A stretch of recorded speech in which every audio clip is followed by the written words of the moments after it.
Hey feds, I deliver a lot of hard news as a federal employee attorney this year and last year because I'm committed to helping you hold space with reality and to see things for what they are. But today and in this post, I wanted to give you something different because this year, the word for me is resilience, and I think it should be for you too. I'm not only a federal employee attorney, I'm a mindfulness practitioner. There's a teaching I keep coming back to. Pain is inevitable, suffering is optional. The pain is real. I'm not going to tell you it isn't, but suffering, that extra layer we pile on top, that part we have some say in and we can reduce over time. Here are two things I want to leave you with today that I think can really help a lot of people based on my experience. Two practices, both of which can help. One, the practice is called 2 arrows. When something bad or hard happens, a bad rule drops, a colleague lets go, you get a rating you didn't deserve, that's the first arrow. It lands, it hurts, you don't get to skip it. You need to notice it. But the problem is then we shoot a second arrow at ourselves, and a third, and a fourth, and a fifth, and a sixth, and a seventh. We can't stop thinking about it. The 2 a.m. spiral, the replaying of every conversation, the rage that eats you from the inside, the catastrophizing about things that haven't happened yet.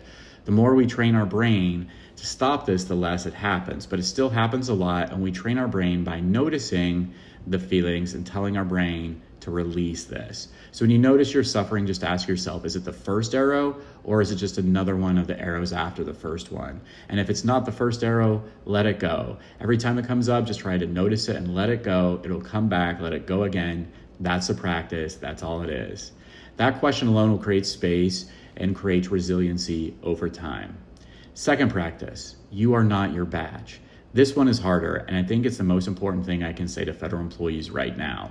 Your brain is receiving a threat, and the reason it feels existential, the reason it keeps you up at night is because somewhere along the way, your identity got fused too much with your position, too much with your agency, too much with your title, and too much with your mission.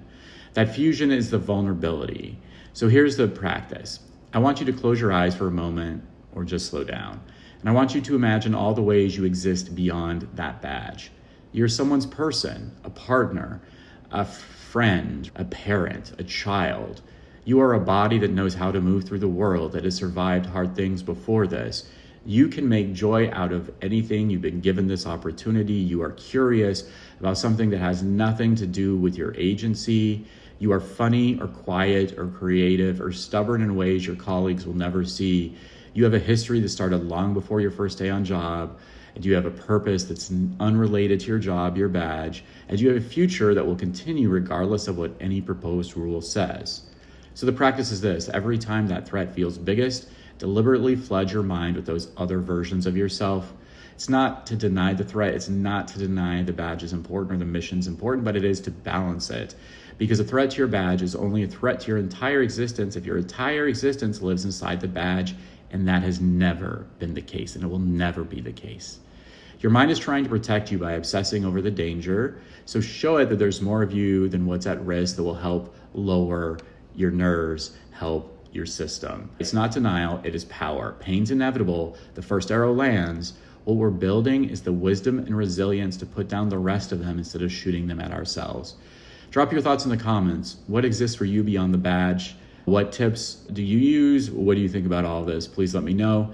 Thank you everybody for support. Take care. Have a great day. And stop shooting yourselves with the arrows, right? Pain is inevitable. Suffering is optional. Thank you.